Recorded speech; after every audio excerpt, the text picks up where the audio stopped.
বাংলাদেশের ব্যাপারটা মোদির উপরেই ছাড়লাম।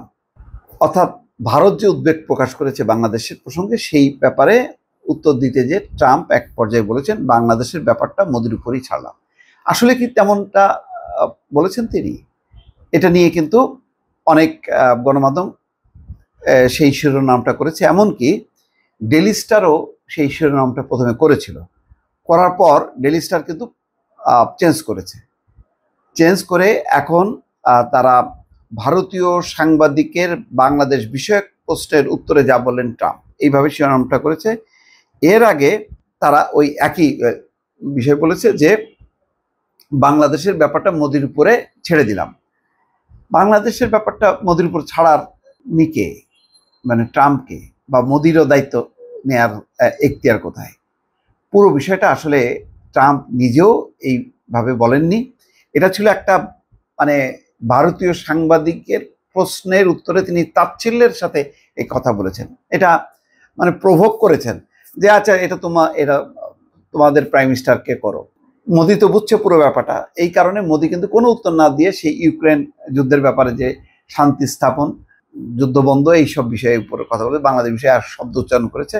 যখন নাকি শুরুতেই ট্রাম্প বলেছে যে আমেরিকার ডিপ স্টেট বাংলাদেশের রাজনৈতিক পট পরিবর্তনের সাথে জড়িত না, পরিষ্কার করে দিয়েছে। তারপরের অধ্যায়ে বলেছে যে বাংলাদেশ নিয়ে আসলে আমার কোনো ইয়ে নেই, এটা ওই ভারত এটা শত শত বছর ধরে কাজ করেছে, এটা তো তাচ্ছিল্য। এবং এটা তো বুঝতে পেরেছে যে নরেন্দ্র মোদী যে বাংলাদেশ নিয়ে আসলে মাথা ঘামায় হচ্ছে ভারত, এটা আমেরিকা ঘামায় না। সেই কারণে মানে উত্তরটা সেই দিক।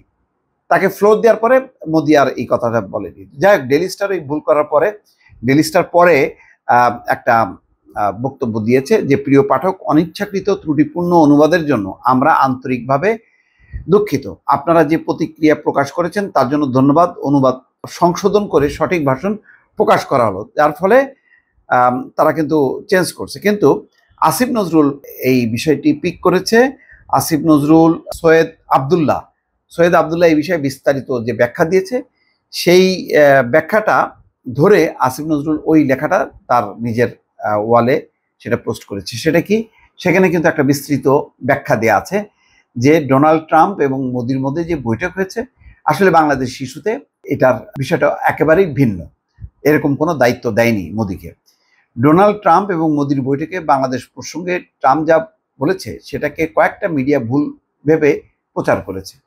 ডেইলি স্টার বাংলা ভার্সনের যেমন হেডিং দিয়েছে, বাংলাদেশের বিষয়গুলো মোদির হাতে ছেড়ে দিচ্ছে ট্রাম্প। এটা আসলে সেইটা অর্থটা হলো যে তার মানে হচ্ছে সর্বনাশ। মোদির হাতে ছেড়ে দেওয়া মানে মোদি তো ক্ষেপে আছে, তাহলে তো একটা বাংলাদেশে একটা সবাই উদ্বেগ উৎকণ্ঠার ব্যাপার। আসলে কি তেমনটা ছিল? সেই লেখায় বলা হচ্ছে, ডেইলি স্টারকে দেখা দেখি আরও কয়েকটা মিডিয়াও একই টাইপ মিসলিডিং শিরোনাম দিচ্ছে। তাদের এসব শিরোনাম দেখে এবং নিউজ দেখে মনে হচ্ছে ট্রাম্প যেন মোদিকে দায়িত্ব দিয়ে দিচ্ছেন বাংলাদেশ ইস্যু ডিল করার জন্য। আপনারা যারা এই নিউজটা করবেন খুব মনোযোগ দিয়ে অনলাইন থেকে ওই ভিডিওটা দেখবেন। ইংলিশের উপর মোটামুটি লেভেলের দক্ষতা থাকলে বুঝবেন সেখানে কোন প্রেক্ষাপটে এবং কিভাবে কনভারসেশন চলেছিল। ট্রাম্পকে এক ইন্ডিয়ান সাংবাদিক যে প্রশ্নটা করেছিল তার সামারি হলো, বাইডেন প্রশাসনের সময় বাংলাদেশে রেজিম চেঞ্জ অর্থাৎ হাসিনার পতন ইস্যুতে আমেরিকার ডিপ স্টেটের ভূমিকা আছে, এই ব্যাপারে আপনার মন্তব্য কি? উত্তরে ট্রাম্প বলেছেন, না, আমেরিকার ডিপ স্টেটের কোনো ভূমিকাই নাই।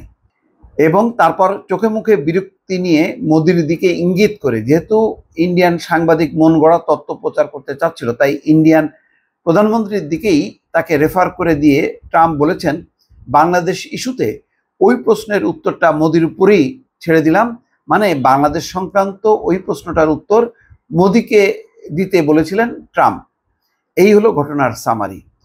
আর এইবার চিন্তা করেন, যারা এই হেডলাইন করেছে যে বাংলাদেশের বিষয়গুলো মোদির হাতে ছেড়ে দিচ্ছি, তারা ঠিক কি বুঝে এই শিরোনামটা করেছে? অন্যদের কথা বাদ, daily star English to Bangla অনুবাদ করতে পারে না, এটা আমি বিশ্বাস করি না। ইচ্ছাকৃতভাবে এভাবে জনগণকে ম্যানিপুলেট কেন করতে চান আপনারা? ডেইলি স্টারের সমালোচনা করছে। আর অন্য যেসব মিডিয়া এই টাইপ কাজ করতেছেন, জাস্ট ধূপধাপ কপি পেস্ট না করে একটু কনভারসেশনটা শুনে আসুন, শুনে তারপর খবর প্রকাশ করুন, এটা হলো পরামর্শ। এখন কিন্তু আর ওই যুগ নাই যে যেমন খুশি তেমন মিস ইন্টারপ্রেট করে জনগণকে যা গেলাইতে চাইবেন জনগণ সেটাই গিলবে।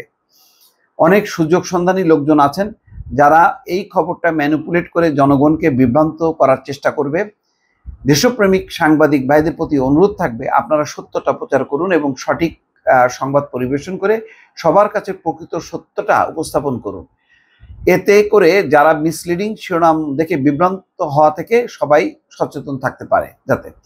আর কি হেডলাইন দিলেন আপনারা, একটা কনভারসেশনের অনুবাদ কিভাবে করতে হয় এই বেসিক জ্ঞানটুকুও নাই? নাকি তোমরা মনে করো যে ইচ্ছাকৃতভাবে ম্যানিপুলেট করে মানুষকে ভুল বার্তা দিবা? এটা মূল পোস্টটা হচ্ছে সৈয়দ আবদুল্লাহ, যেটা সঠিক মনে করেই আসিফ নজরুল তার পোস্টে সামনে এনেছে। এই হচ্ছে দর্শক ঘটনা, মানে পুরো বিষয়টাই আসলে ভারতের জন্য বুমেরাং হয়েছে।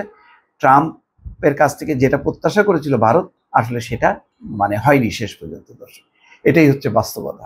ভালো থাকবেন, আল্লাহ হাফিজ।